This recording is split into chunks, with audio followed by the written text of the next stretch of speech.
idea. Paimon just woke up and then we were here.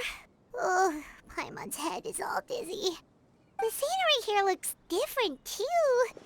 Oh, what should we do, Traveler? Please don't tell Paimon someone abducted us and brought us to some strange place that we could never leave.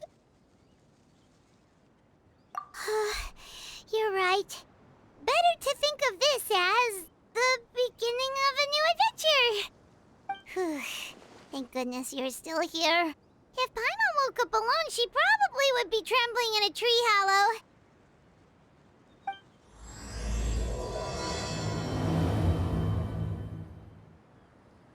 Let's follow this path for now. We might be able to meet someone and figure out what this place is all about.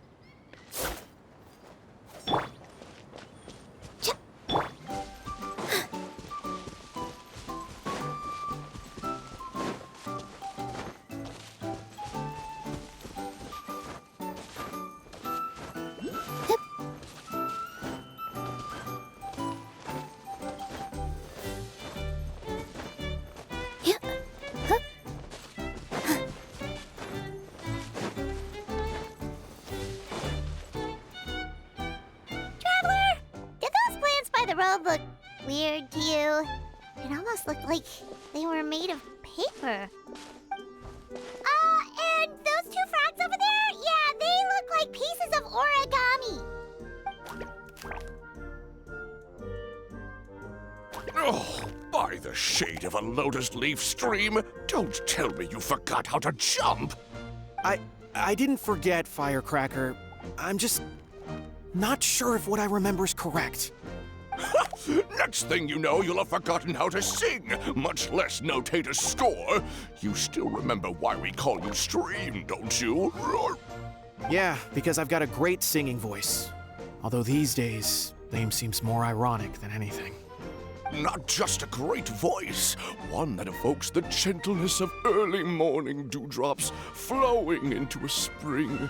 So cheer up and make the jump over. If you're still unsure, just use that roll of magic thread. I won't laugh, I promise. Now, don't tell me you've forgotten how to use that as well. I haven't forgotten everything, Firecracker. Your name, for instance. It's kind of hard to forget that you're named after your fiery temper. Now do me a favor and pipe down for a second. I'll be right over.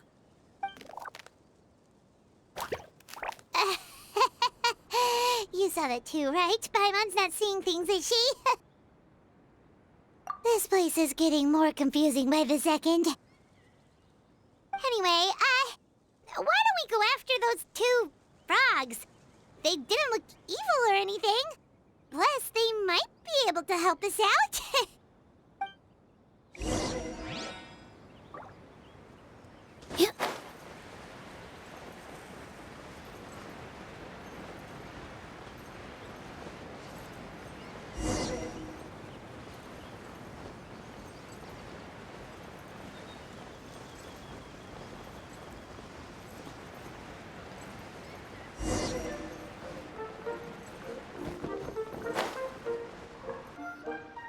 Guess we're not catching up to those frogs. They were so fast.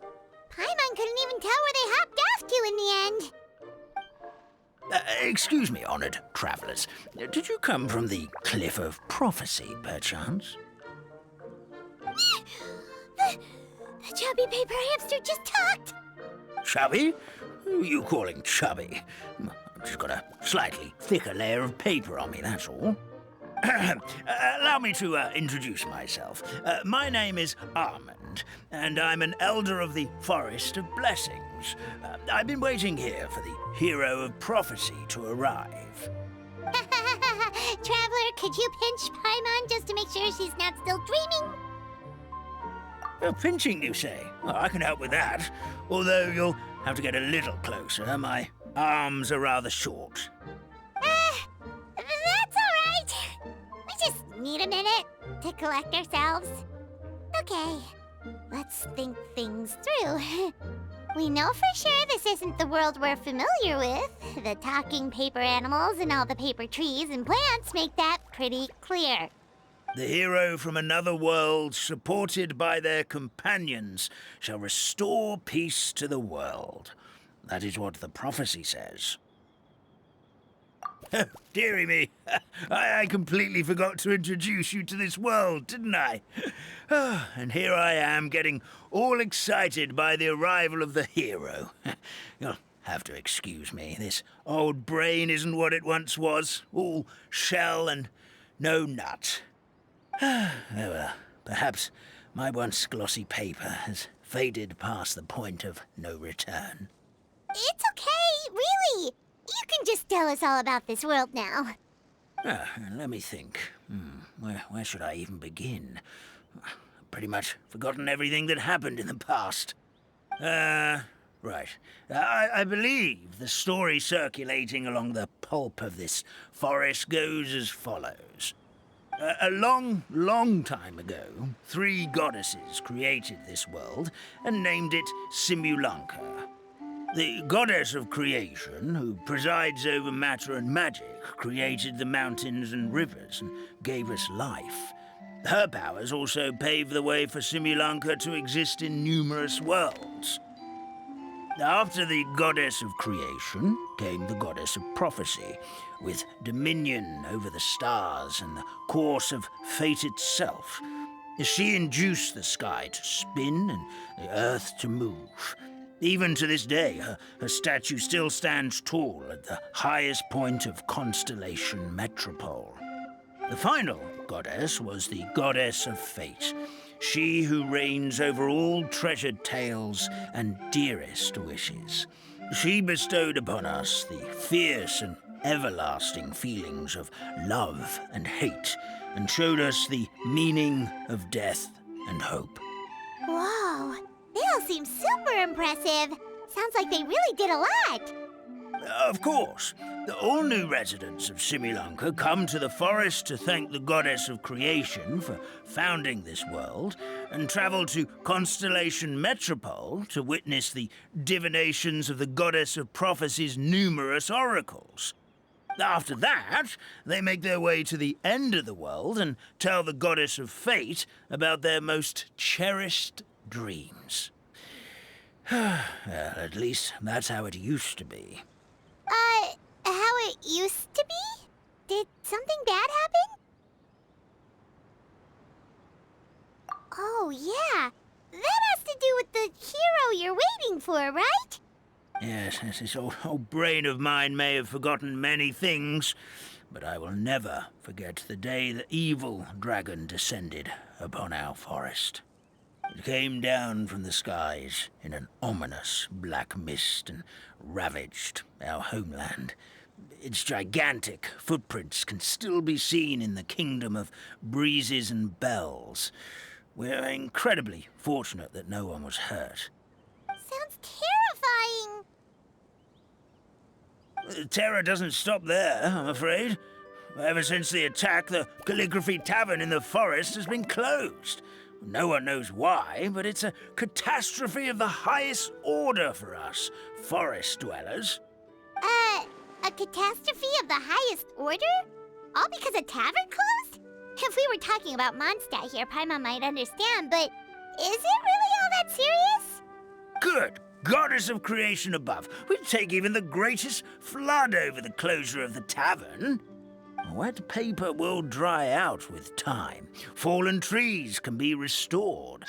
But the Calligraphy Tavern is the only source of the magic tonic that sustains all creatures in the forest.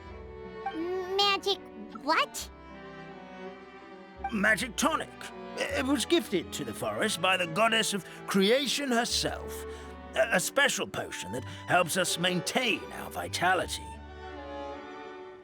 Well, our bodies will gradually crumple and become brittle until they eventually disintegrate entirely. Our colors will fade and we'll start to lose our memory until we can't even remember our own names. But wait, Grandpa Almond, does that mean you've already... Oh, I'm afraid so. The color has all but completely faded from my paper. To be honest, all I really remember is that I'm supposed to wait here for the hero of prophecy.